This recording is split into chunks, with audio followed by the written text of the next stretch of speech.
Hey everybody! Today I'm going to talk about what I read in the month of October. So let's get started. First off, I read The Girl of Fire and Thorns by Ray Carson. I found it to be pretty good. It took a little while to get into the actual action of the story, and I found a few of the plot twists to be unnecessary. So I'm hoping in the next book maybe some of that will get resolved, or I'll just accept it as, what happened. But right now I'm still a little annoyed. Next I read Anna and the French Kiss by Stephanie Perkins. This isn't a book I would usually read, but I'd been hearing a lot of really great things about it, and everyone seemed to really love it who has read it. And I just didn't connect with it. It was well written and it wasn't slow by any means. I read it quite quickly, but I felt like it was kind of contrived and sort of teenage angsty.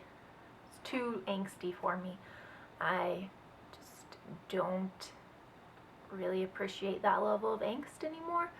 If I had read it when I was younger, I probably would love it and rave about it, and it would be great. But I did not, so there you go. Next, I read Aristotle and Dante, Discover the Secrets of the Universe by Benjamin Sainz. I hope that's how you say it. I don't know. I googled it before, and I listened to it like 19 times, and I'm still sure I butchered it. So I'm really sorry about that. This book I really enjoyed. It is about two teenage boys who become friends and figure out life together. So I found that it was a different style of book and topic and viewpoint that I usually read. So I found that to be refreshing. And it really made me question some different things about myself, like culturally, what does it mean to belong to a culture? Do you have to be good enough, or do certain things to be considered part of that culture? So I wasn't really expecting that from the book, but I thought about it. And so yeah, I really enjoyed that one. Next I read Divergent by Veronica Roth. I have already seen the first two movies, so I knew it was going to happen. But I still enjoyed the book because there are things in the book that aren't in the movie, of course, and they just have more time dedicated to them naturally in the book. So even though I knew what was going to happen, I still enjoyed the journey of the book, and I will read the next two when I get the chance. Yeah. Let's see. Next, I read Lean In by Sheryl Sandberg. I had to read this for a class I'm taking about diversity and write a paper about how this book relates to my views of feminism and being a woman.